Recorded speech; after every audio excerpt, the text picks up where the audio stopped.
Porque o Paulo Freire, eu recentemente, dia 29 de agosto, defendi a dissertação aí do mestrado com o tema a pedagogia e a teologia da libertação no pensamento freiriano. Inclusive, praticamente, o trabalho finalizado está aí, né? Bom, Paulo Freire é uma figura, um dos grandes mestres da minha história, minha vida, não na referência naquilo que tange a educação, mas também ao pensamento, a gente diria assim, ao pensamento libertário, ao pensamento que não está ligado só à educação, mas a todas as correntes do conhecimento que trabalham na mesma perspectiva e na mesma direção, tendo como centro, foco, o ser humano, o seu processo de desenvolvimento, de expansão, de crescimento. E claro que essa linguagem, essas ideias, esses pensamentos, eles são comuns a várias áreas do conhecimento. Tanto é que o trabalho desenvolvido e definido aí, né, recentemente é uma tentativa, né, ou entre várias, né, que foi feito, de aproximação entre a pedagogia e a teologia, né? Por que teologia? Eu estudei filosofia e teologia, minha formação é essa, né? Nos anos passados eu fui no franciscano, depois deixei a vida religiosa, casei com a minha bela aqui, nos casamos, nos encontramos, fiz uma reorganização do caminho, né? Que era ali. Então, assim, uma parte da minha história do meu caminho está ligada à questão da teologia, e especialmente ao pensamento também bastante focado na questão do tema da libertação, por conta de ter sido aluno e convivido também com o Leonardo Boff, que era nosso professor no Instituto Teológico Franciscano lá em Petrópolis, no Rio de Janeiro, que era amigo do Paulo Freire. Enfim, são temas, reflexões, estudos e práticas que se aproximam muito, né?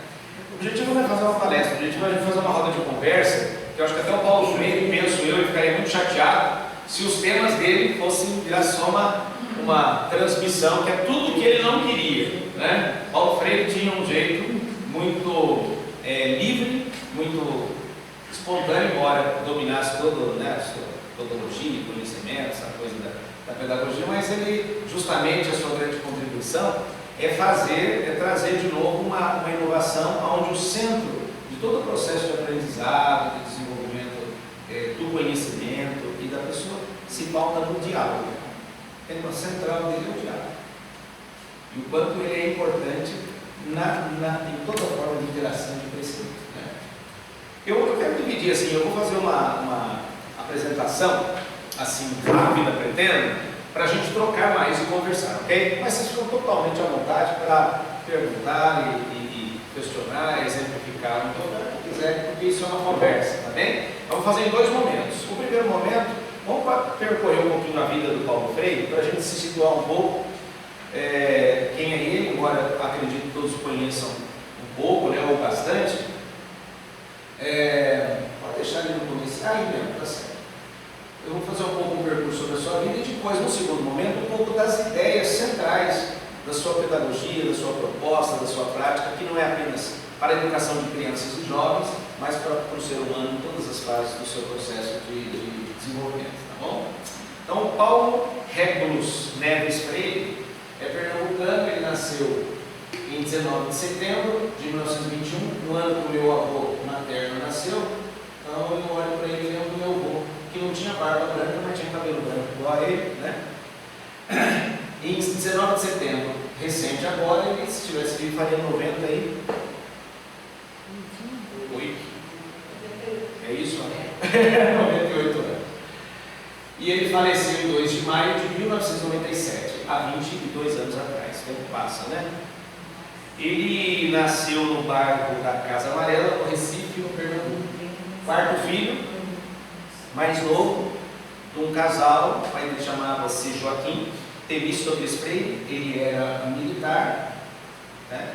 E a mãe era uma dona de casa, a senhora chamava Edeltrudes Neves Freire, Tudinha. A mãe de formação católica, o pai é espírita, de formação, então essas linguagens, abordagens religiosas distintas já marcaram bem a sua vida desde o começo, com muito respeito à alteridade, às diferenças, né? Dentro da vida e do trabalho dele. Com 4 anos, o Paulo Freire foi alfabetizado. A mãe dele, durante o dia, alfabetizou com 4, 5 anos, e ele conta num dos livros chamado A Sombra dessa Mangueira, que o lápis dele era um graveto no qual ele escrevia no chão, na sombra das mangueiras no quintal da casa dele. Aí ele aprendeu a ler e escreveu. E ele publicou um livro tempos depois chamado A Sombra dessa Mangueira. Eu acho que essa coisa do aprendizado, essa semana nós tivemos sobre Piaget, né, com a Sônia Scherer lá no curso, na quinta-feira, falando sobre Piaget, e ela falou bastante dessa coisa tão plástica, tão concreta, né, do aprendizado. Ele aprendeu no quintal da casa dele. A crise de 1929, a famosa quebra, né, lá da bolsa, da economia, que afetou bastante o Brasil, fez a família passar por várias dificuldades e mudar do Recife para uma cidade próxima chamada Jaboatão do Guararapes, aonde o Paulo cresceu, né, o Paulo Freire, e com 13 anos ele perdeu o pai. Então, desde jovem, a família passou por muitas dificuldades materiais, financeiras, pobreza, o desafio de a mãe criar os 4 filhos. Ele era mais novo, mas já com 13 anos, ajudando aí na casa, na família.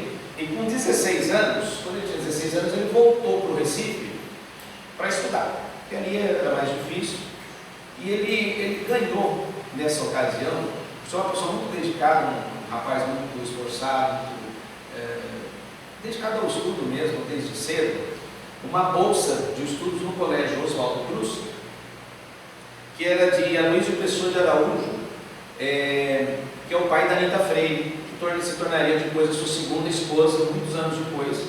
Então ele, com 16 anos, voltou para os estudos secundários, né? Curseio ginasial, depois o segundo grau, aquela coisa toda. Isso foi de 1937 até 42. E quando ele tinha 22 anos, o Paulo Freire ingressou na Faculdade de Direito no Recife, que o estudo de humanidades, que é para onde ele queria ir e se direcionar, basicamente se resumia a isso, né? O direito não havia muitas possibilidades, ele estudou direito, mas sempre com um foco e uma atenção muito para a questão educacional, os temas da filosofia, das ciências sociais, que era sempre a sua grande paixão. Então ele estudava direito, mas ele já tinha bastante um olhar para os temas educacionais, e ele se formou, completou o curso. E quando ele se formou e começou a trabalhar num escritório que tinha associados, né, amigos também, pessoas que fizeram direito, ele nunca completou uma causa. A primeira causa que ele atendeu, né, como advogado, foi fazer uma cobrança. Era um escritório que tinha um setor de cobrança, de um dentista, estava cheio de dívidas e ele precisava fazer uns acertos lá e precisava tomar alguns instrumentos lá do cidadão que estava endividado. O cara começou a lamentar que ia passar dificuldade, que aquele era o instrumento de trabalho dele. Ele falou: meu amigo, vamos fazer uma coisa, não sou eu que vou fazer isso. Você tem um mês ainda para resolver sua vida, que até eles arrumarem o advogado aí, a pessoa que cuida do seu, encaminhar as suas coisas, eu estou fora. Né? Não pode ficar com suas coisas, não sou eu que vou fazer isso. Voltou para casa e conversou. Nessa ocasião ele já era casado, ele se casou com a Elza, foi sua grande companheira, né? Uma foto deles mais já na idade madura, já mais velhos, né? Especialmente quando já tinham voltado ao Brasil produzido. E disse para a Elza assim, que olha, a advocacia de fato é maravilhosa, o direito é incrível, tem sua validade, mas não é para mim. Então a primeira causa, o advogado já morreu, nasceu e já se transformou.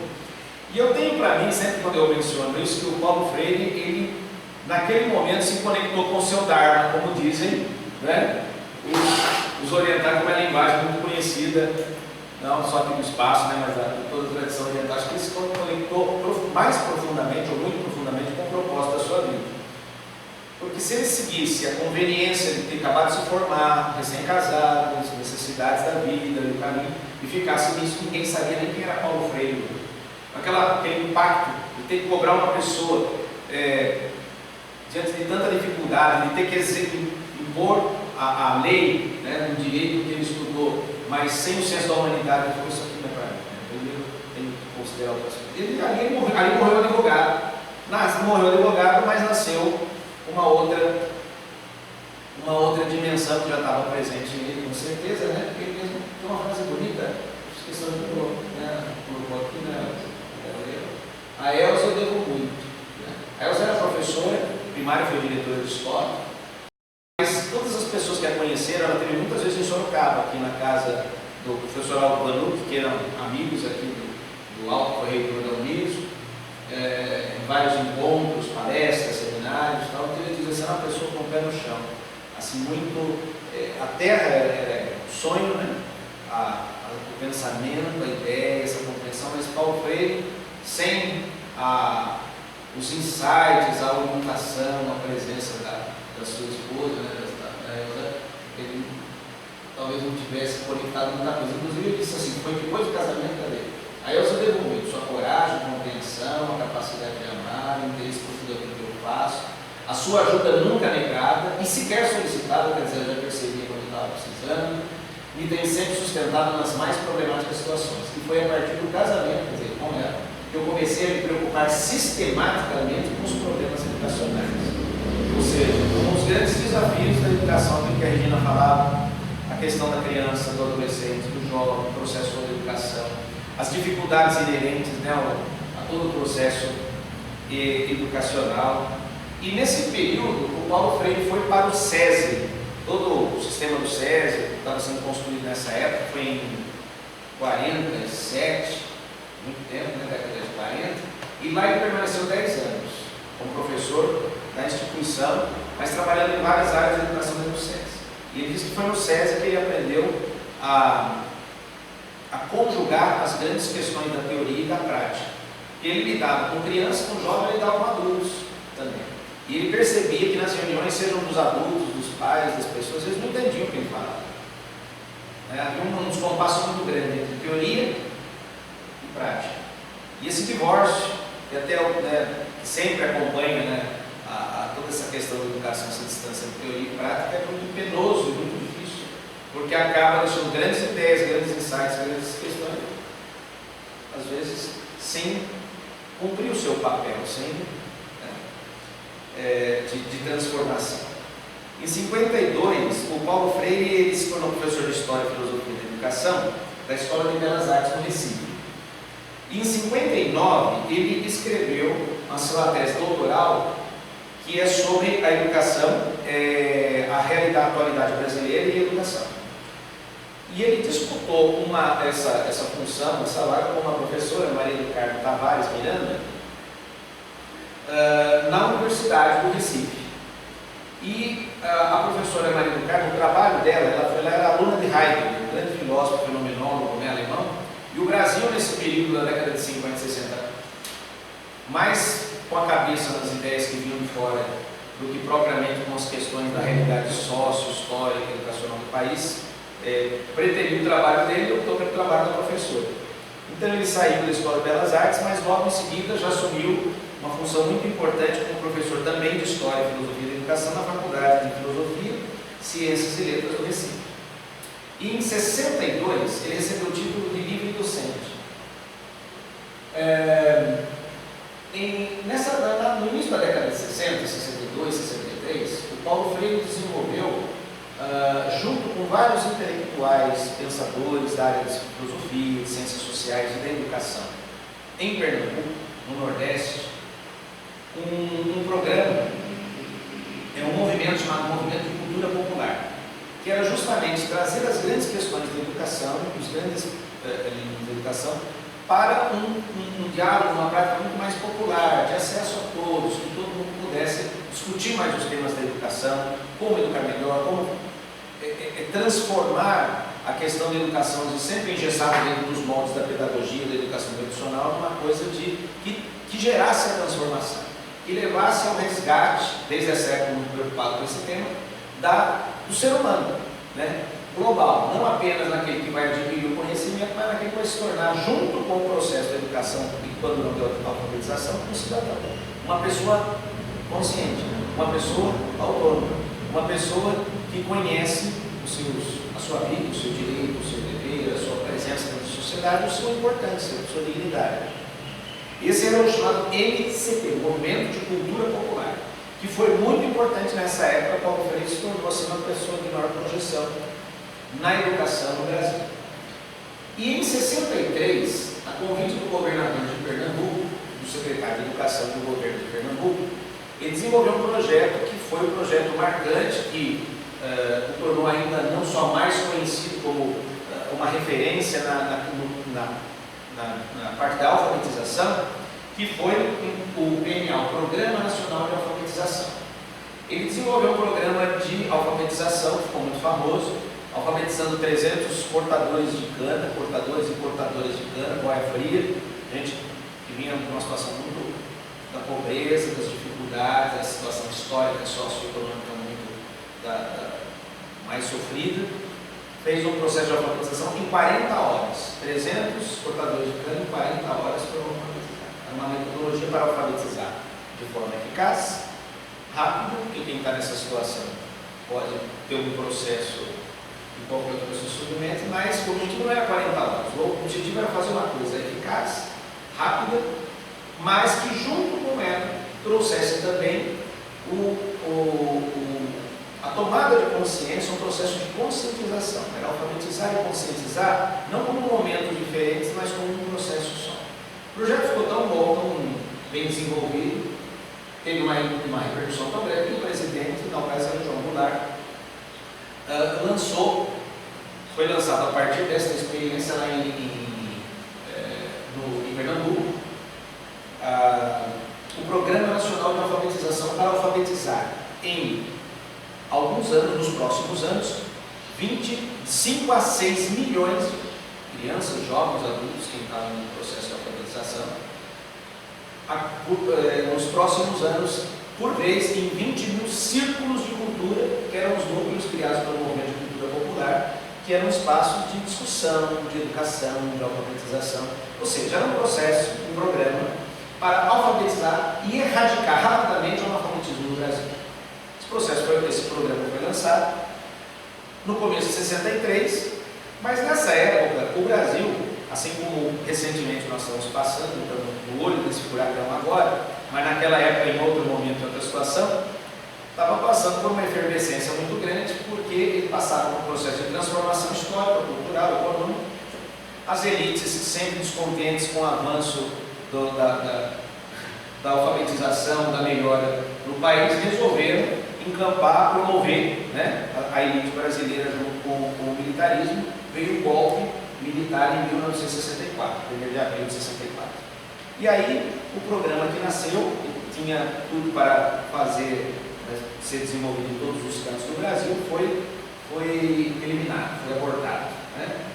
E o Programa Nacional de Alfabetização se transformou no famoso Mobral, que era o movimento brasileiro de alfabetização dos militares, só que eles, de alguma maneira, fizeram uma apropriação indébita, se chama roubo da ideia, né, ou apropriação da ideia, só que despida do seu caráter conscientizador. Então nós vamos alfabetizar, mas alfabetizar no modo tradicional, só aprender a ler e escrever. Eu ia com a minha avó passou pelo Mobral.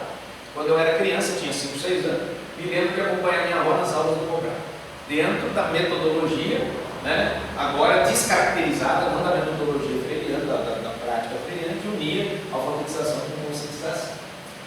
E nesse período foi um momento crítico não só para o Brasil, para todos os pensadores, artistas, o momento da ditadura, mas na vida do Paulo Freire. Ele significou que ele foi preso, ficou 20 dias preso, porque era uma figura perigosa para o sistema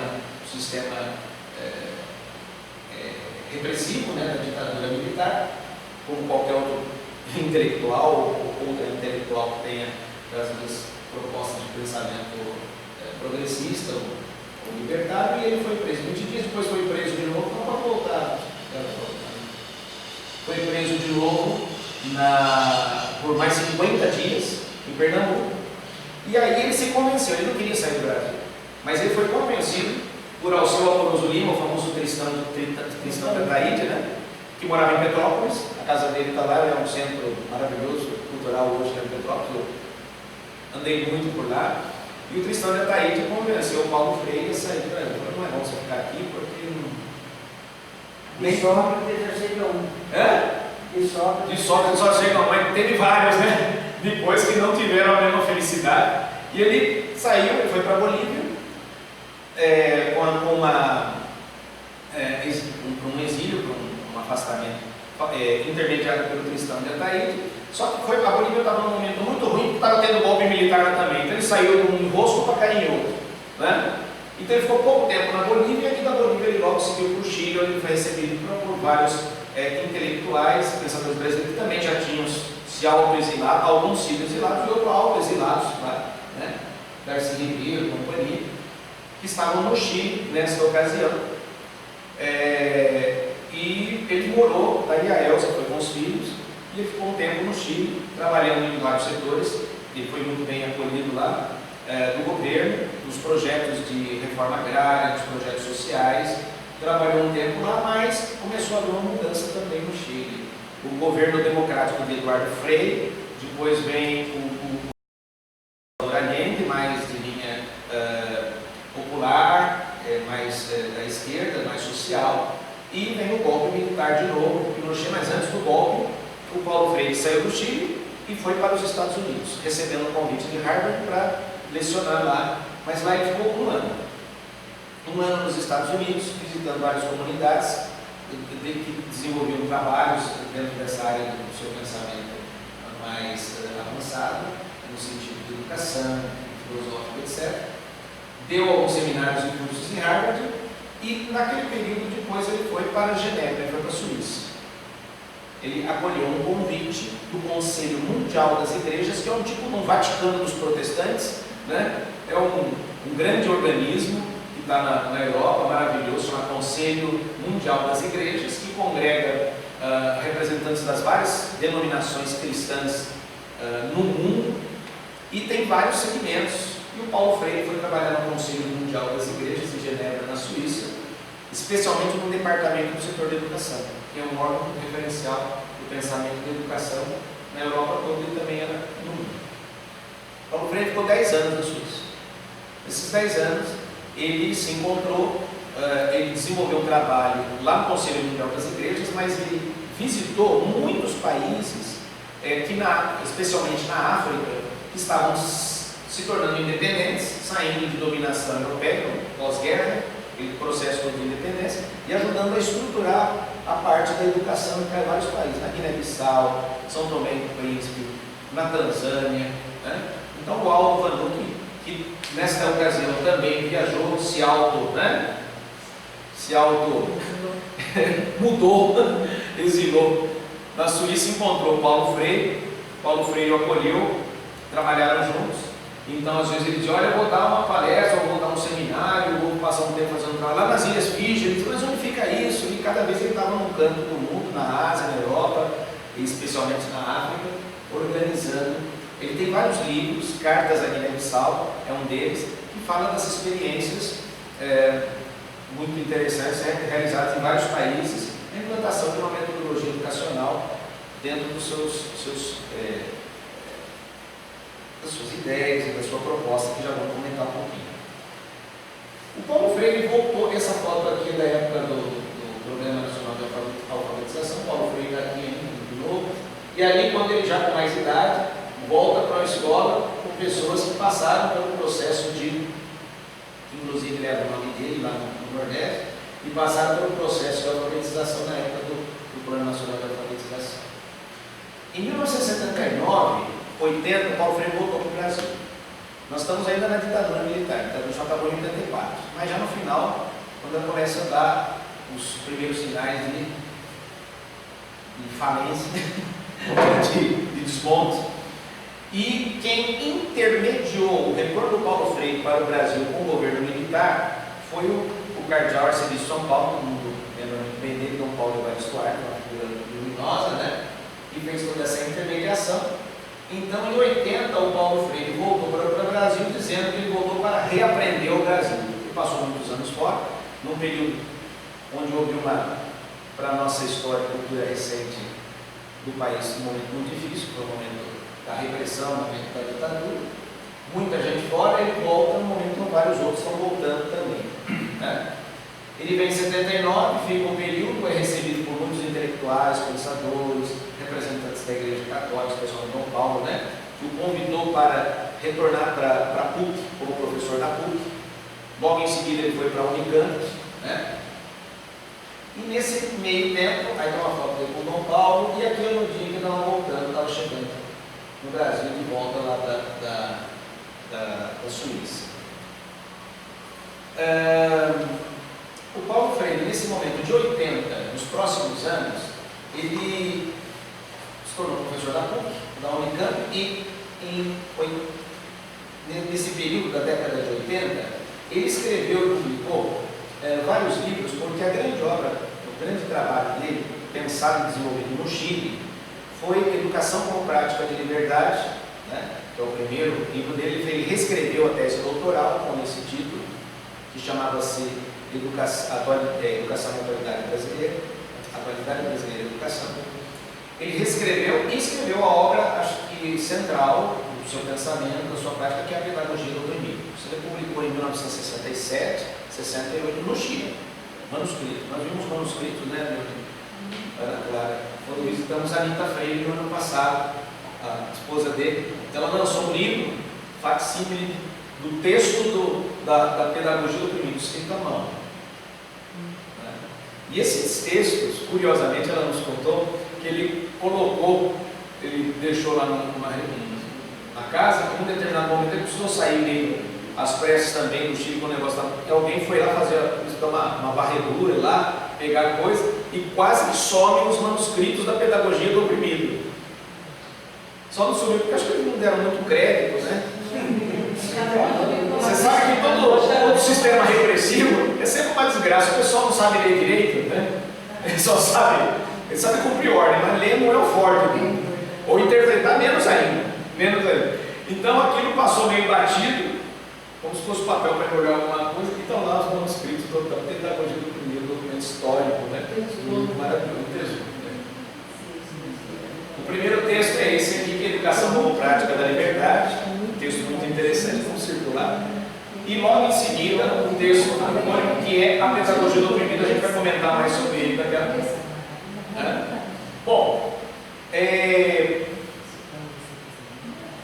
na década de 80, o Paulo Freire escreveu, 20 anos depois da Pedagogia do Oprimido, que é a obra central de toda a sua proposta prática pedagógica, que está em todos os outros. Esse livro não é fácil. Então a gente fala da Pedagogia do Oprimido, mas não é fácil ler. Quem já se arriscou sabe que ele é difícil no sentido de provocar o pensamento. É um livro sobre filosofia da educação, na realidade, né? É uma teoria do conhecimento, de como sair, né, superar todas as formas de opressão. Como é que a educação é um processo essencial para se sair sempre, não é só da ignorância, do analfabetismo, das limitações, mas de todas as opressões, a social, a econômica, a histórica, a política, a cultural, né? Então, na realidade, é um grande manual do pensamento libertário, de como fazer algo num processo de educação revolucionário, que sempre leve a um patamar de conhecimento ou de presença no mundo, de grande consciência, né?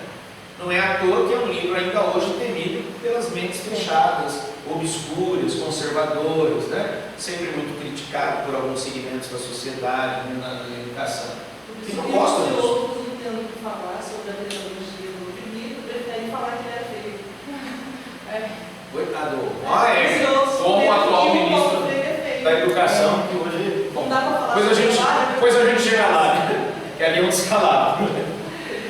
Bom, na década de 80, o Paulo Freire teve a oportunidade de escrever outros livros muitíssimo interessantes, que foram a Pedagogia da Esperança em 92, que é uma retomada da pedagogia do oprimido, professora sim, tia não, a importância do ato de ler, conscientização. Várias obras foram produzidas nesta retomada, nesse retorno dele para o Brasil, depois desses anos 2000, dos anos lá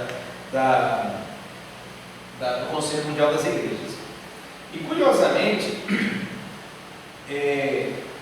tem um episódio que eu queria comentar aqui, no livro da Pedagogia da Esperança. Quando ele publicou Pedagogia da Esperança, ele conta, nós comentamos essa semana, né, que o próprio Paulo Freire, com todo o seu pensamento aberto, democrático, humanista, ele escrevia como a gente está acostumado a ler até hoje, inclusive, mas isso já vai mudando, mas sempre porque a educação é importante para libertar os homens, porque os homens. É uma linguagem ainda com um escopo muito machista, muito patriarcal, muito, né? E ele recebeu muitas cartas, especialmente das mulheres americanas, acho que mais americanas, mas em vários cantos do mundo, sendo que o trabalho dele era maravilhoso, mas ainda essa linguagem não estava boa, porque essa linguagem é machista. E ele fez, corrigindo todos os livros, essa linguagem, todos os livros dele a partir disso foram corrigidos por uma linguagem, para substituir a linguagem homem, né? Para não ser mais linguagem coletiva, universal de ser humano.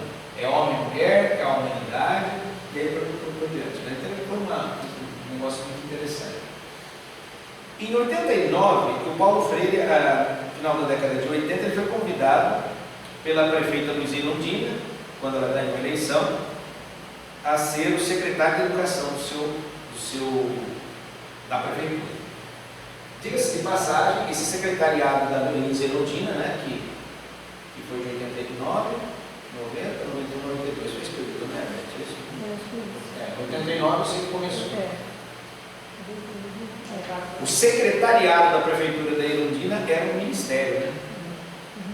Disputado por muitos países no mundo. Paulo Freire na educação, Marilena Chauí na cultura, Paul Singer na economia.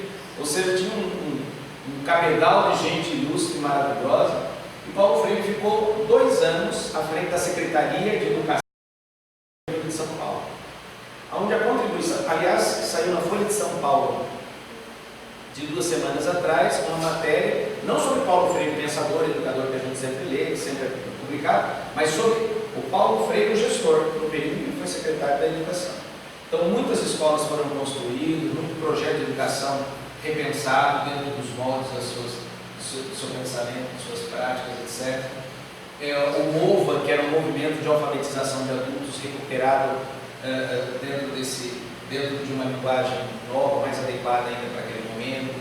Então, houve muito avanço dentro da área da educação na Secretaria de São Paulo, e logo depois, ele ficou uns 2 anos e pouco, e depois, por vários motivos pessoais, ele pediu para sair. Quem substituiu foi o seu secretário adjunto, que é o Mário Sérgio Portela, né? Que poderia hoje ser o ministro da Educação do Brasil, né? Sim. mas não foi ainda. Que continuou o trabalho do Paulo Freire em grande estilo. Paulo Freire continuou atuando, escrevendo, inspirando, e em 97, quando ele estava escrevendo a carta do ano de 1997, foi o ano que ele faleceu, ele escreveu um livro que é uma joia. Penso que seja uma joia porque é um livrinho. Livrinho é modo de dizer, né? É um livraço no sentido do pensamento do conteúdo, mas ele não é difícil de ler, diferente da pedagogia do opinião, chamada pedagogia da autonomia, saberes necessários à prática educativa. E é uma joia, não só para quem atua na educação, trabalha diretamente na educação, mas para todo mundo que trabalha com o ser humano em todos os segmentos e em todas as direções. E ainda em 97, ele estava escrevendo algumas cartas que iam compor um livro chamado Pedagogia da Indignação. E foi nesse período que ele começou, estava no meio dos manuscritos, aí ele morreu em maio de 97, um infarto agudo do miocárdio. Entre um dos problemas da vida do Paulo Freire, ele fumou durante muito tempo, né? Então, talvez pudesse ter permanecido mais um tempo, mas foi acumulando uns problemas de saúde. No meio disso, em 97 ele morreu. Ele estava preparando um livro que teria esse título. E quem terminou foi a Anita Freire, que é a sua segunda esposa, com quem ele se casou, depois que elas tinham falecido. A Anita Freire era viúva também, se conheciam desde criança. A Anita Freire foi aluna dele na PUC, fez seu doutorado, mestrado, doutorado, acho que doutorado com ele, foi aluna dele, e depois acabaram se casando, se encontrando numa parceria muito feliz. Nós tivemos a felicidade de conhecê-la e encontrá-la no ano passado, em maio, em São Paulo, já com uma certa idade, tá daquele jeitinho, né? Mas muito viva, muito lúcida, 84 anos, muito ativa, lutando bastante no momento para manter o legado do trabalho do Paulo Freire para frente. Esse livro ele ia escrever em forma de cartas. Foi aquele momento em que 4, 5 jovens lá em Brasília, filhos de altos funcionários do governo, meteram fogo no índio, no índio Pataxó, né? O índio, como é o nome dele? Galdino. O índio Galdino foi queimado, né, por distração. O pessoal não tinha muito o que fazer, então ficava queimado. Podia ser mendigo, podia ser qualquer pessoa dormindo ali, mas já no caso era um índio, deitado no ponto de ônibus, esperando o ônibus, dormiu ali e 5 estudantes meteram fogo no índio. Paulo Freire estava muito chocado com isso, né? Então ele estava escrevendo justamente sobre esse episódio, sobre fazer uma reflexão sobre o significado desse momento para ele, o assassinato do Galdino. Foi na ocasião que ele não se sentiu muito bem, foi para o hospital e lá ele ficou, né? Aí, a última reflexão dele foi essa. Foi sobre, ele estava falando sobre esse episódio. Saiu o livro depois, terminado pela Anitta Freire, concluído pela esposa dele, chamado Pedagogia da Indignação. Bom, uma das coisas assim mais curiosas, vamos conversar um pouquinho em termos de seguir primeiro com os pensamentos. Eu tenho outras coisas agora mais além do pensamento dele. Eu acho que o Paulo Freire, é difícil separar a vida e o método. Quando as pessoas falam de método do Paulo Freire, pensamento do Paulo Freire, é difícil separar conteúdo da vida, porque ela é uma coisa só. A vida é sempre uma expressão daquilo que ele acreditava e trouxe para o campo da educação, o pensamento da educação, linhas muito importantes. Paulo Freire não surgiu do nada, né? Ele se insere dentro de uma escola na pedagogia, no movimento da educação, que é a chamada pedagogia crítica, que não é dele, foi ele que criou a pedagogia crítica, cuja contribuição, o pensamento original, né, essencial dele, é a superação de uma maneira de entender o processo próprio da educação em qualquer fase, seja na infância, na juventude ou na idade adulta. Porque quando a pedagogia nasceu, com o Herbert, lá, o grande cientista, muito ligado à psicologia, como uma ciência da educação, como uma ciência do conhecimento do ensino, o grande foco dela durante muito tempo em várias escolas era a instrução. O que é o forte no conhecimento? O processo de instrução. Como é que você ensina? Como é que você educa? Como é que você aprende? Né? Então, toda a metodologia, todas as práticas consistia bastante no tema da instrução, visando a formação intelectual e moral do ser humano. Muitas escolas, na sequência disso, trouxeram outras contribuições. Disseram, não é só a instrução que é importante, veio a escola nova norte-americana, né? A escola, chamada Escola Nova de John Dewey, né? Por exemplo, entre outras, disseram, não tão importante quanto a instrução é a parte da ação, da prática, etc. Várias escolas educacionais pedagógicas.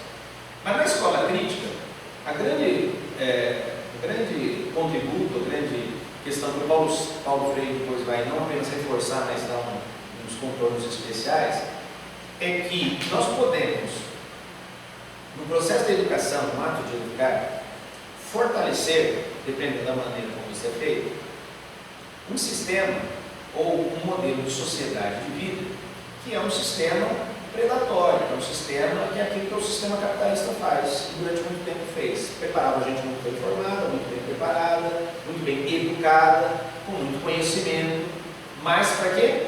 Para fortalecer, alimentar uma sociedade que é construída dentro de um molde de exploração.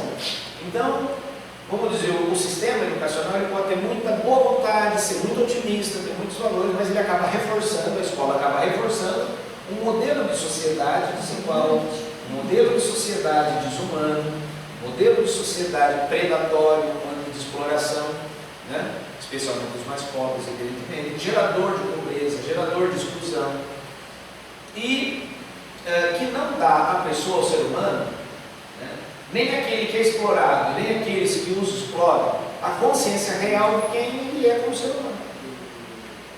Então, por isso que o Paulo Freire, no seu trabalho, que a gente diz que é a coluna vertebral de todo o seu pensamento, de toda a sua obra, que é a pedagogia do oprimido, ele diz o seguinte, entre tantas coisas, né, importantes, que numa relação onde existe opressão, quando uma pessoa toma consciência de que ela está numa relação de opressão, só aquele que é oprimido, por isso é a pedagogia do oprimido, só aquele que sofre de alguma maneira, pode fazer o processo de libertação, de sair disso aqui, a partir do momento em que ele toma consciência da sua condição humana, de quem ele é, do seu valor como ser humano, da sua dignidade, da sua importância no mundo, do seu papel na vida, na sociedade. E ao tomar essa consciência, ele se liberta. Dentro do processo de educação, temos um processo de libertação. Ele se liberta das condições de opressão e, ao fazer isso, ele liberta o opressor. Então, a grande ideia do Paulo Freire, ele diz: não há, numa relação de oprimidos e opressores, nunca você vai esperar que o processo de libertação venha do opressor, daquele que tiraniza alguém, ou do sistema que tiraniza alguém. E nesse sentido, ele vai exatamente ao coração do pensamento que está na tradição judaico-cristã, bíblica, na tradição da história, especialmente no cristianismo, que Jesus vai consagrar depois, que é aquele tema da libertação do Egito, né? Aquele tema lá que os cabalistas gostam, que é a saída do Egito. A saída do Egito é um símbolo de que pode esperar sentado a boa vontade do faraó de libertar seus escravos. Você acha que o faraó vai libertar escravo? Você acha que alguém que se beneficia de alguma maneira, ou pensa que se beneficia do sofrimento do outro, da exploração do outro, ou de algum modelo onde ele é gerador de exclusão, de sofrimento, vai tomar iniciativa para fazer algum processo? Então nunca há processo de libertação que acontece de cima para baixo.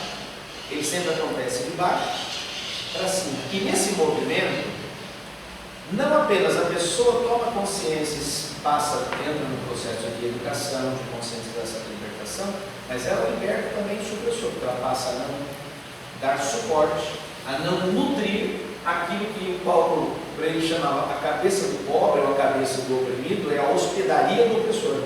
É a hospedaria, lá que mora o opressor não mora só fora, ele mora aqui dentro. Todo mundo conhece a síndrome de Estocolmo, né?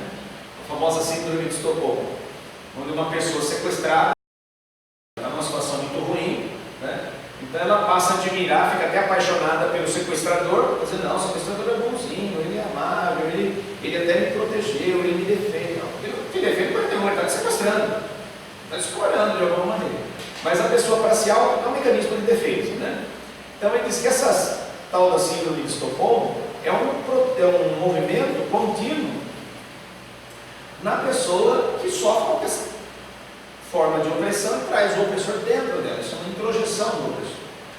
Então ela diz: enquanto o processo de educação, qualquer fase que ele aconteça, ele não possibilita, ele não realiza na pessoa o que se chama extrojeção, a retirada, como tirar um corpo estranho que está lá dentro, a extrojeção do opressor, a pessoa continua reproduzindo os modelos. Então ele diz assim: aonde a liberdade, ou quando a educação não é libertadora, dizia o Paulo Freire, o sonho do oprimido, o sonho de quem sofre, é ser opressor. Então aquele que sofre hoje vira aquele que impõe o sofrimento ao outro amanhã.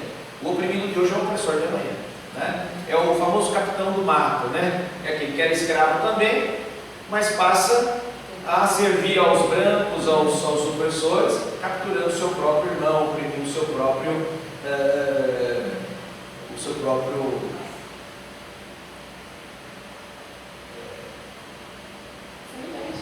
semelhante, né? Seu semelhante, aquele que está na mesma condição. Então ele traz a ilusão de que na realidade ele possa de alguma maneira ser distinto daquilo. Então ele continua reproduzindo, é uma maquininha de reproduzir a opressão do mundo nas relações humanas. E a educação, quando ela se torna bancária, esse é o grande tema que o Paulo Freire contestou, né, no ponto, o que é a educação bancária? É uma maneira de educar onde o grande foco está na instrução e no depósito do conhecimento. Isso que a Regina dizia. Eu estou me segurando. É aquilo que a Regina disse no começo, né? As pessoas é o depósito do conhecimento. Hoje, então, minha filha fez vestibular agora de manhã, mais nova, né? Não está aqui com a gente. Então, o depósito do conhecimento. Como é que está essa geração nesse momento? O grande aflição é acumular o máximo de conhecimento, processar isso no mais curto espaço de tempo para dar certas respostas esperadas pelo sistema que vai te colocar ou não na faculdade, depois ou não no mercado de trabalho. Aí você é a peça reprodutora de uma engrenagem. Não, é que eu estava refletindo sobre o que você está falando, que o Kant, quando ele estava fazendo o processo todo de libertação ainda, né, sobre a independência, ele falava exatamente isso. Ele falava, não basta nós libertarmos os indianos do colonialismo. Nós temos que libertar o colonizador da necessidade de colonizar. Então ele falava, é um processo duplo de libertação. Você tem que tirar da mentalidade do colonizador essa vontade, esse desejo de usar e explorar os outros. Então ele falava, não basta o indiano não se colocar nessa posição. Nós temos que mostrar para eles que isso não é, isso é desumano. Então assim, ele conseguiu fazer isso sem violência. Ele teve um processo todo ele conseguiu trazer, levar a consciência dos indianos para que aquilo que estava errado, né? Mas não só disso, mas de educar os ingleses também nesse sentido do que eles estavam fazendo, também eles tinham que mudar a mentalidade, né? Porque senão não adiantava nada. E ele falava uma coisa interessante, que ele falava, quando ele estava nesse processo, perguntaram para ele o que ele faria quando ele conseguisse fazer com que os indianos aprendessem a ler e escrever, né? Porque tinha também essa questão muito séria, né? Ele falava, a primeira coisa que a gente vai fazer assim que eles tiverem entrado nesse processo é a construção do caráter.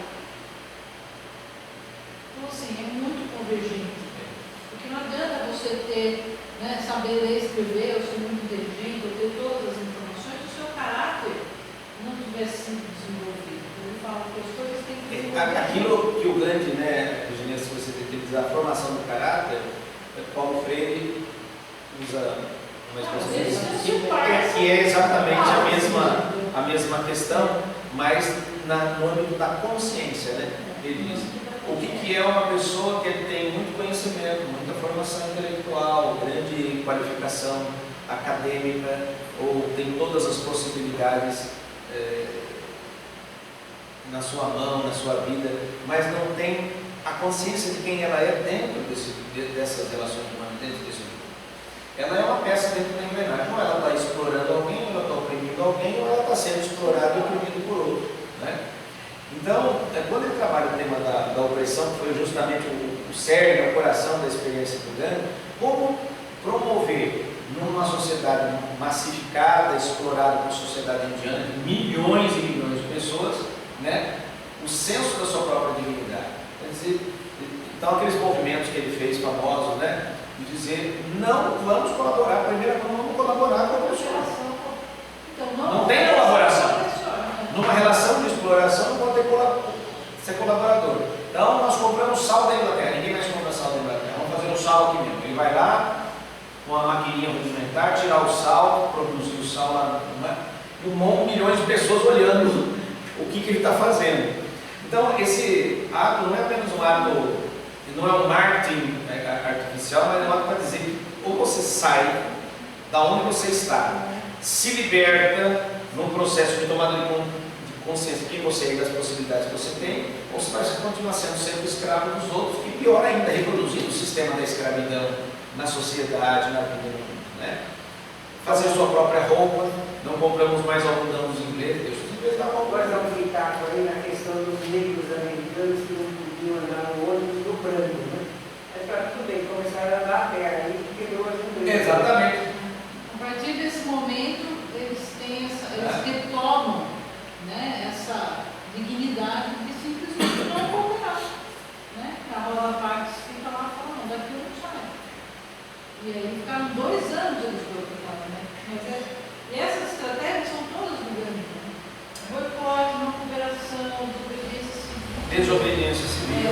São todas expressões de um processo que é importante, como aquele processo, o símbolo, né, do tema bíblico que eu mencionei, da saída da escravidão.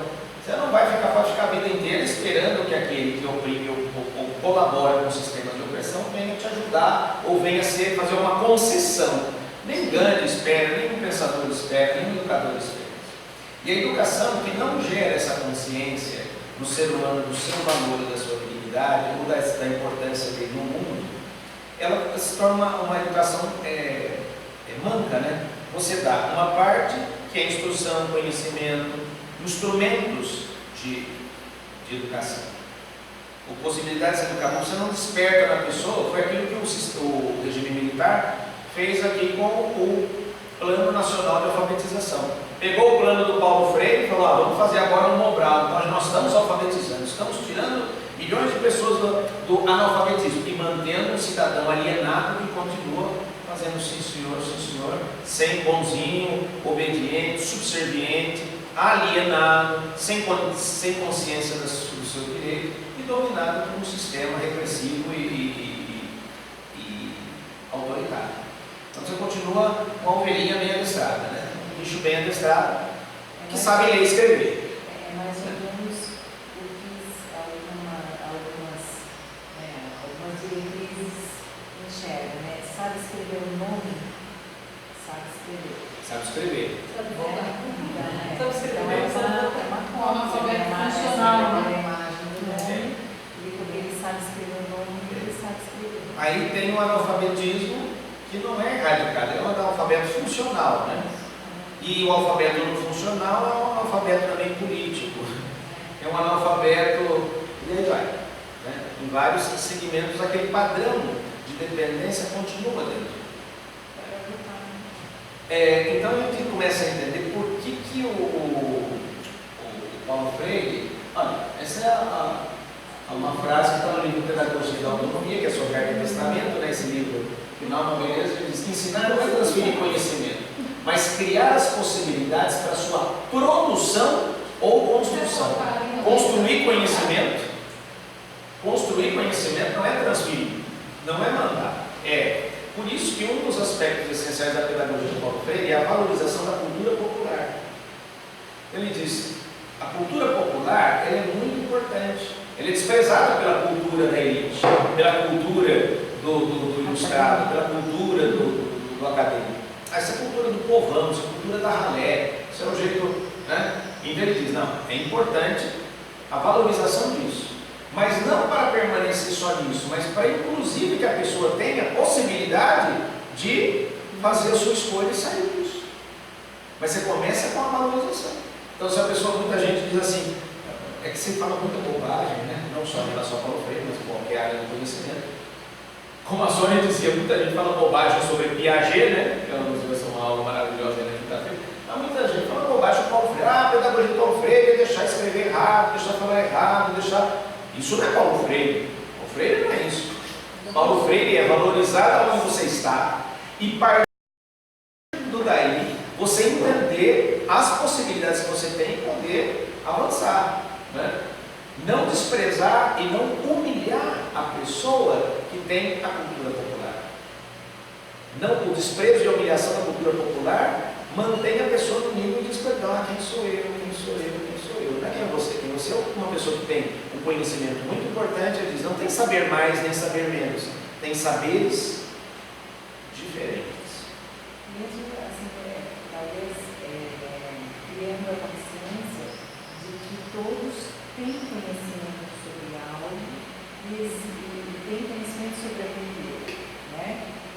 Não é que você vai ensinar a cultura ou você vai dar conhecimento para alguém, para ter essa percepção, para que todos tenham essa percepção. Sim. Que não é que você é analfabeto, que você não tem o seu conhecimento, que você não convive com a cultura, né? Exatamente. Porque partindo, e daí vem uma metodologia que se tornou também popular, mas ela tem um caminho, um percurso muito importante em todo o desenvolvimento daquilo que chama construção e produção do conhecimento, que é o método ver, julgar e agir. Você parte sempre da realidade. O ver implica o contato com a realidade. Se a realidade da educação, das pessoas que vão passar por um processo de alfabetização, traz cultura popular, conhecimentos populares, fala errado, usa expressões que não são, né? Ou um monte de outras situações, o ver é tomar contato com a realidade, não vir com uma coisa de cima para baixo, onde você faz uma imposição do conhecimento. Porque isso não promove a outra parte essencial da educação, que é o resgate da dignidade da consciência, o despertar da consciência. Então, a primeira coisa é ver. Segundo, julgar é a parte analítica, é analisar se a nossa situação não está boa, se as coisas, o que você pode fazer para melhorar, ou para transformar, ou para modificar. E o agir é criar ações pedagógicas, pensadas, delimitadas, dentro daquilo que foi olhado e avaliado, mas sempre partindo da realidade. Então, muita gente diz, mas isso é muito idealista, que ele diz, um conteúdo programático, por exemplo, no processo de educação, devia ser feito em conjunto com diretores, coordenadores, professores e quem aprende, e aluno. Eles, mas como assim? Como é que você faz um negócio desse? Geralmente você pega um pacote e enfia lá abaixo. Eles aprendam que eu vou te socar uma prova aí, uma avaliação, se você não passar nessa avaliação dentro desses moldes e desses critérios pré-estabelecidos, você é ruim, reprovado, deficiente ou muito bom. Então é lógico que construir conhecimento é uma coisa muito simples. Então, Paulo Freire diz assim: a educação do mundo não transforma o mundo, não é a educação que transforma o mundo, a educação muda as pessoas, e as pessoas mudam o mundo. Mas se ela não partir de um prisma libertador, de um prisma conscientizador, ela apenas faz a reprodução daquilo que existe. Então, ele diz: educar nunca é reproduzir aquilo que existe, educar sempre é criar o novo, sempre não desprezar o caminho percorrido, mas propor e apresentar sempre os caminhos novos, né?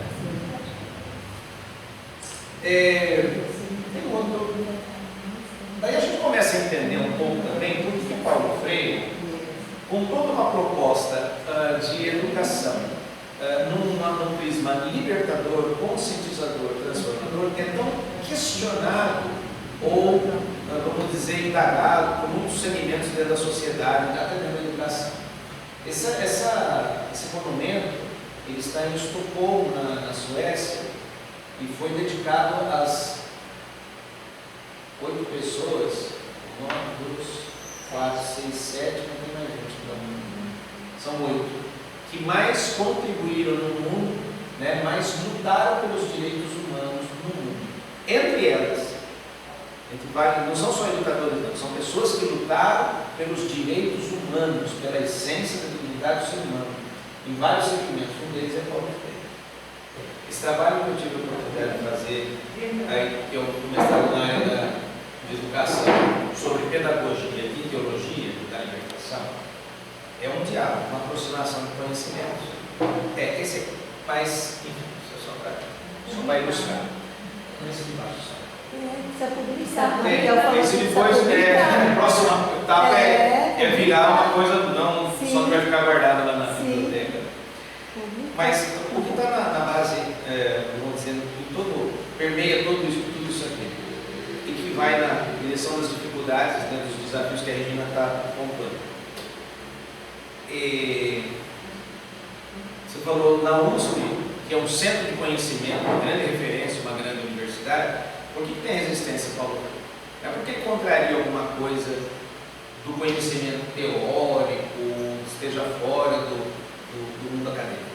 É porque, de alguma maneira, ele traz isso que é a propriedade, a elitização do conhecimento, para o âmbito popular.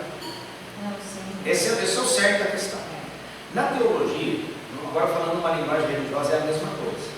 Porque a teologia da libertação, todo mundo já ouviu falar, conhece, né? É tão contestada dentro e fora da igreja, né? Por várias pessoas, ao mesmo tempo tão admirada e praticada também. Porque quando ela surgiu na década de 60, no meio intelectual, entre teólogos, mas depois também como uma discussão nas comunidades religiosas, especialmente na igreja católica, né? Mas também nas outras comunidades, era trazer os grandes temas teológicos, os grandes temas religiosos, para a prática, para a vivência, para a linguagem também mais popular. Leonardo Boff, quando voltou lá do seu doutorado na década de 60, 70, da década de 70, um dos professores com quem tive a oportunidade de conviver, ele sempre dizia assim: eu quero que a teologia seja discutida no bar, seja discutida na padaria, seja discutida não nos enciclopédias e nos grandes tratados teológicos, só para o mundo acadêmico, para o mundo.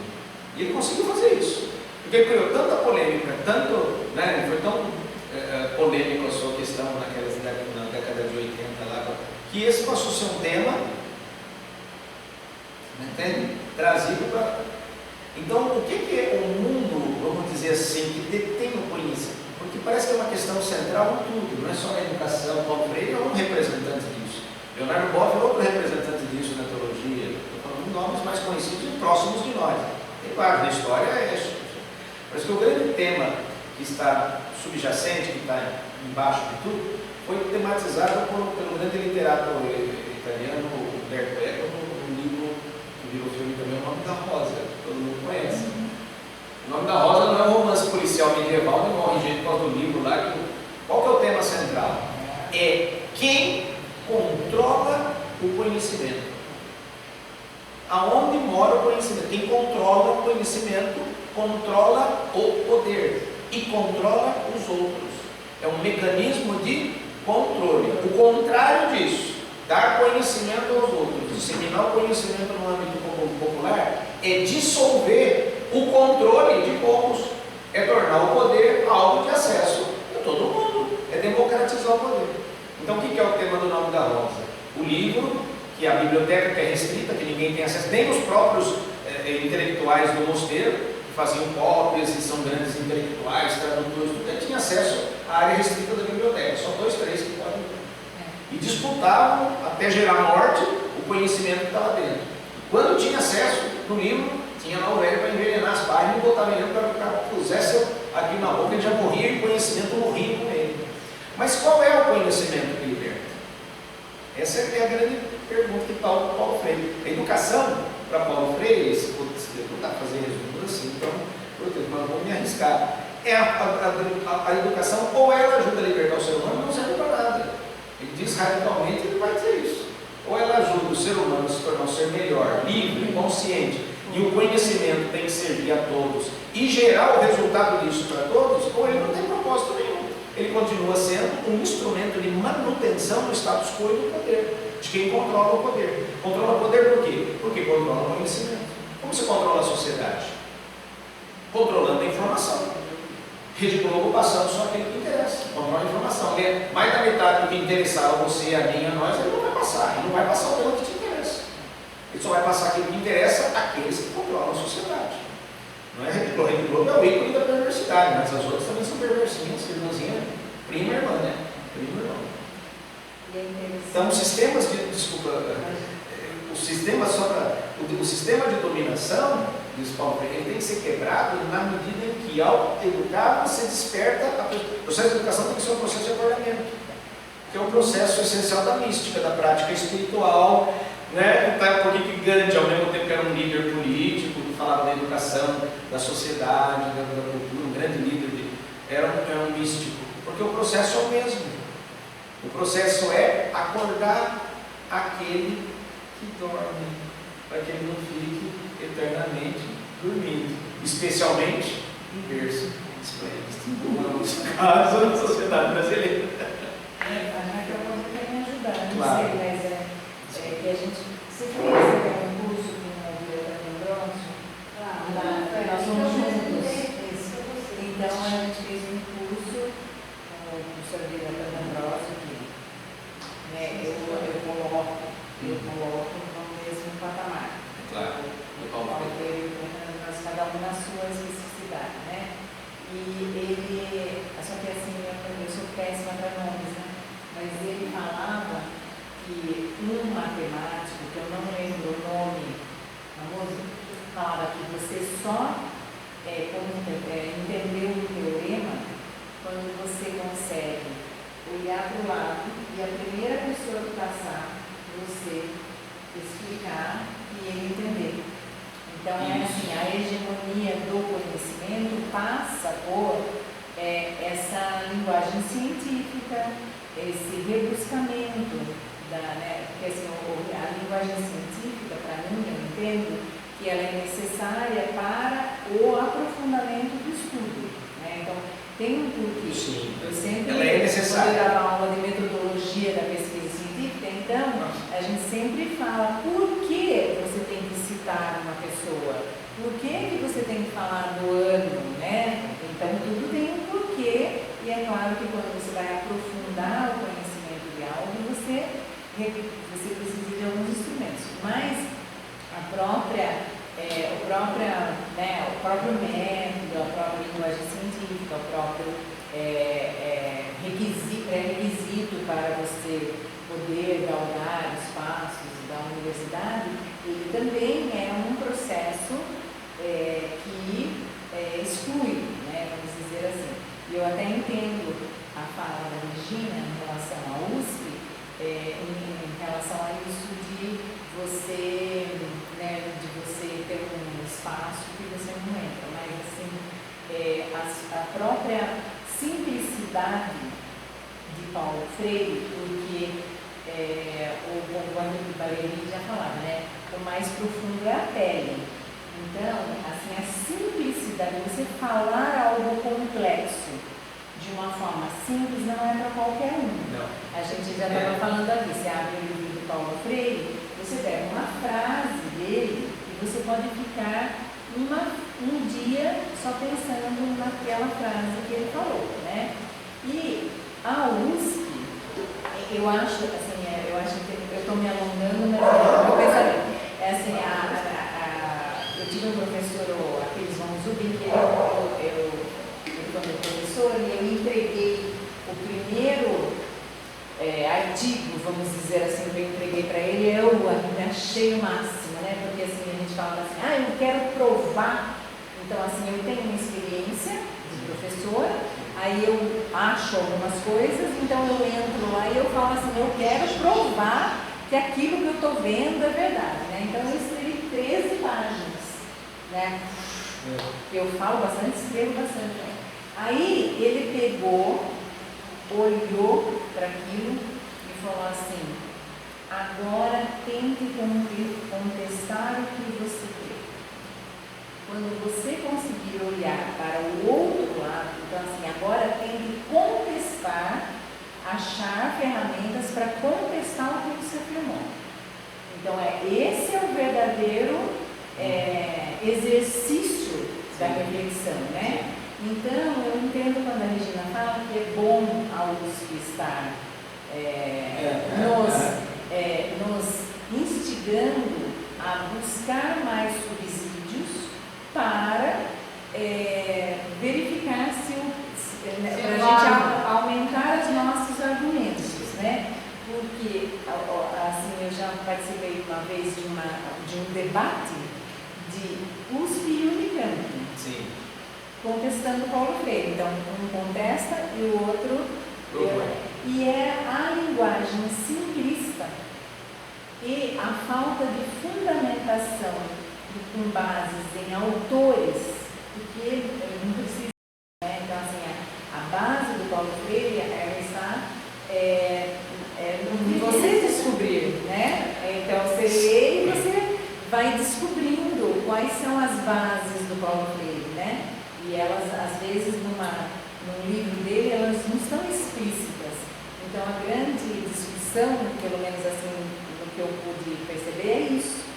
É a base simplista dele e a falta de linguagem científica, né? Assim, a falta de linguagem científica nas afirmações. É assim, uma coisa assim, interessante.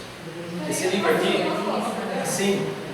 Saiu no Jornal da USP esse ano, acabei de ver aqui, no dia 5 de junho, uma matéria que fala que Paulo Freire propôs educação que une a vivência e o conhecimento, que é o que você está dizendo sobre a base, né? A base, na verdade, é a vivência dele, tudo que ele passou. Então, a USP eu acho que já talvez tenha mudado um pouco, talvez, a sua visão acerca do Paulo Freire e talvez até o que ensina, não sei, porque, né, a gente... Não, fiscal a gente sabe que é bastante usado, bastante aceito, até pelo curso de pedagogia, Não, a USP eu acho que é a única universidade que eu conheço que, assim, de uma forma aberta, vamos dizer assim, ela questiona o teor científico da obra, né? Porque assim, você vai ler um livro, vamos pegar um livro do Paulo Freire, né? Então, assim, ele não tem citações, ele não tem, né? Assim, eu amo o Paulo Freire, né? Pergunta para a Sócrates, Platão. Isso, então assim, a base, né, então, assim, mesma coisa. você vai descobrir quem são os autores que estão afim, né, da obra de Paulo Freire, você vai descobrir estudando, né? Então não está explícito, né? Mesmo porque o caminho que eles utilizam, o Gandhi, ele fala do próprio isso, né? Que ele, para ele buscar as respostas, ele olha para dentro. E nada Então, mais é um processo elitista do que intuitivo, isso, né? Então, assim, É. ele cita, porque ele tem vamos dizer, as pessoas que inspiraram ele, então Tolstói, tem outros, né, filósofos, mesmo os escritos indianos lá, Bhagavad Gita e tudo mais. Mas quando ele buscava soluções para os problemas, ele não buscava nas filosofias ele buscava através do silêncio. Então ele tinha essa prática. E isso, dentro do caráter, né, institucional, do modelo que nós temos hoje como trabalho científico, não se justifica. Então, se você, de alguma maneira, eu tenho um pouco dessa possibilidade, né, de olhar para dentro e encontrar coisas que eu nem sabia que estavam lá. E que depois eu vou vendo que aquilo provadamente funciona. Na minha prática como professora. Né? E se eu tivesse que buscar nas referências, talvez eu não encontrasse. Ou não tão claramente. Né? E é uma prática, uma maneira introspectiva que no Ocidente não é convencional. E é uma ferramenta de poder também, né? Sim. Você ignorar. Né? Então, assim, quem foi o professor de Buda? Quem foi o professor de Cristo? Quem foi... Nós não temos essas referências. E nem por isso que Se achar o professor desse, você vai pensar que ninguém ele foi ver, exatamente. exatamente. Então assim, ele ia ficar o tempo todo querendo achar quem foi, e talvez Será que ele não é não você consiga. tão grande como o Paulo Freire, antes de ter uma obra, eles tiveram uma militância? Eles tinham uma vivência, Porque no né? meio acadêmico, eu já escutando com a mulher falando que a gente pensa que lá na universidade é tudo conhecido, né? Algumas histórias a gente já conhece, mas ele falou que lá também é uma guerra, porque é uma elite que está isso, nós aqui temos que trabalhar para sobreviver, né? O meu filho está numa universidade pública, federal, eu tenho que fazer estudar à noite, estudar com aqueles professores que vêm de São Paulo, que é o desembargador, que é o juiz, promotor, mas ele não dava uma aula, eu chegava lá para valorizar a aula inteira e a gente vira advogado, o cara está na federal. Depois que o ego dele subir, ele vai achar que então o Gandhi fez uma revolução. O Lenin fez uma revolução. Claro, ele tem os trabalhos acadêmicos dele. Né? Então, no Brasil, eu discuti muito de universidade. Também, tem um pouco de resistência. Eu vou fazer um comentário. Partindo do que a Raquel. Eu imagino que isso é o discurso que ele quer que a gente tenha, para a gente ficar realmente sem educação. A gente tem que tomar cuidado muito quando a gente fala isso, porque as propagandas massivas que vêm em cima da gente são feitas e propostas pela elite, não por nós. Então, eles querem que a gente acredite nisso. Então, aí eles ficam, a educação é ruim, por exemplo, o centro de saúde não atende bem, os médicos hoje em dia, não sei o quê.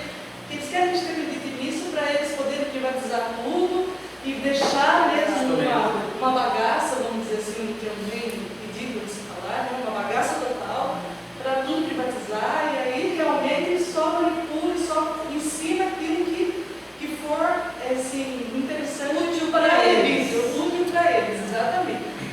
Então, a gente tem que tomar cuidado. Eu acho que Eu penso assim, eu discordo dele. Eu acho que a universidade tanto serve que a gente aprende. Não, eu falo que eu estou dentro da Universidade Federal e eu vejo os meus dentro lá e eu vejo as diferenças. Acho que a gente tem que estar perto, tanto para ter uma crítica, como vocês colocaram, mas tem muito conhecimento para afirmar, inclusive, Eu, como como pertencente a uma Universidade Federal, eu vejo muito dessa distorção que é passado, no geral, para fora, para quem está lá fora. Entendeu?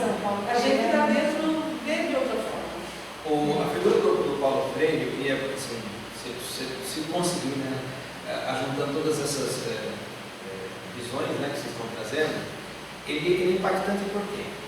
E Paulo Freire, esse livro aqui é com certeza a melhor biografia dele, Paulo Freire com a história de vida da Anita Freire, da segunda esposa dele, que ela ganhou o prêmio Jabuti no segmento biografia. Atrás dela ficou um livro do Fernando Henrique Cardoso. Não tem felicidade maior lá na frente você está contestando um ego. Eu acho que na hora dela descobre, na hora de uma olhadinha para trás. Ela falou então, né? Então, o que acontece? Ela tem um determinado momento, uma biografia muito boa, gente, é incrível, é um livraço, achei muito documental, mas é muito interessante a linguagem boa. Bom, então ela menciona em um determinado momento todos os autores com que Paulo Freire interagiu, leu, pesquisou, ela faz uma lista só das suas leituras de conhecimento. Ora, isso não tem tamanho. Então Paulo Freire, por que ele é uma figura grandiosa, exponencial, e o mundo inteiro, só para lembrar, é o autor mais lido em língua inglesa da área de educação, que não seja inglês, que não seja traduzido. Dos trabalhos acadêmicos no mundo da área de educação, é o terceiro mais citado. Sabe o que significa isso? Que é, dentro da academia, do mundo acadêmico, uma imensa referência no mundo, não é no Brasil, no Brasil, no mundo. Então, Paulo Freire ele conjuga o conhecimento acadêmico no qual ele é um grande mestre e o conhecimento popular da onde ele nasceu, percorreu o caminho, fez a militância, como se diz, o trabalho, no sentido de estar com o pé no chão, em contato com as pessoas mais humildes. Então, são poucas pessoas que conseguem isso. Porque o intelectual que é distante do povo, o intelectual elitizado, ele não sabe falar a linguagem do povo, ele fala e ninguém entende. Agora, uma pessoa simplória, não simples, porque o simples é sábio, Paulo Freire é simples, mas ele não é simplório. O que ele fala é estudado nas maiores academias do mundo. Então ele tem um pé na academia e um pé na linguagem e na prática popular. Ele vem dali, ele vive ali, ele trabalha ali. Isso que o Paulo Freire é na educação, Leonardo Boff é na teologia. O irmão dele, Clodovis Boff, que é uma sumidade também, mais ainda, é metade do ano lá no meio da Amazônia, no meio dos ribeirinhos, das comunidades, do povo sempre, no meio dos índios, no meio do povo, e meio ano dentro da universidade. Mas muita gente não consegue fazer isso. Então, por que ele é contestado? Porque o conhecimento elitizado, o pensador de gabinete, não gosta do povo, não gosta do cheiro do povo, não gosta de estar com o povão. Isso para ele é ruim, é o egóico, como você disse, né? É cheio do ego, né? Agora, a pessoa que nunca perdeu a ligação com o povo, faz o que ele faz, que isso não é fácil, isso é muito mais difícil, isso é muito mais rigoroso do ponto de vista acadêmico, fazer uma coisa grande, dita em linguagem popular, não popularesca, não simplória, não... Então, o que o Einstein dizia? Einstein dizia assim, tudo deve ser dito da maneira mais simples possível, não menos do que isso. O que ele está querendo dizer? Ele tem que explicar a teoria da relatividade ou todas as complexidades das suas pesquisas na física e na matemática de forma que a avó dele entenda. Mas não menos do que isso. Ele não pode banalizar o conhecimento. Mas ele tem que dizer isso, como você diz, virar para a pessoa do lado e explicar. Aí você se apropriou do conhecimento, você sabe, esse sabe o fato. Porque ele organizou o próprio pensamento para dar para o outro. Exatamente. Que é o movimento do compartilhamento, da troca. O gabinete não intelectual, isso é o que Gramsci, um grande marxista, tenta dizer, chama intelectual orgânico, é o pensador orgânico. Orgânico quer dizer o quê? Ele tem o pé na cabeça, no pensamento, na academia, na reflexão profunda, na filosofia, mas tem o pé na base, na realidade, né? E traduz isso de uma maneira feliz e faz essa ponte, que é o que o Paulo Freire chama de praxis. Praxis é uma prática refletida. Se você vai para uma prática que não tem pensamento, não tem teoria, não tem esse negócio de criticar a teoria, criticar o conhecimento intelectual, criticar o conhecimento orgânico, é muito ruim. Mas também esse negócio de viver só nele, desvinculado da prática e do povo e das necessidades reais das pessoas, e que traga iluminação, é péssimo também.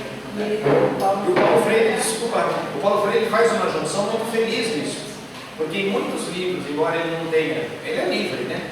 Isso. Leonardo Boff diz assim, a gente convidava o Paulo Freire para vir aqui em Petrópolis, no Centro de Defesa dos Direitos Humanos, para dar um curso. Eles chegaram, Ele não partia do livro, ele não tinha uma pilha de livro aqui, citando as referências. Ele trazia qual que é o tema, quais que são os grandes ambientes. Ele parte da base. Só que partindo daqui, ele não fica aqui, ele tem que dar luz para isso, ele tem que dar encaminhamento para isso aqui. Aí ele precisa saber muito para fazer isso, mas não muito de forma que o outro não entenda. Então é como o Einstein dizia, tudo tem que ser dito da maneira mais simples possível, mas não menos do que isso. Porque se você disser menos do que isso, você desprestigia o conhecimento, você joga, como se diz, pérolas aos corpos, né? Eu acho que só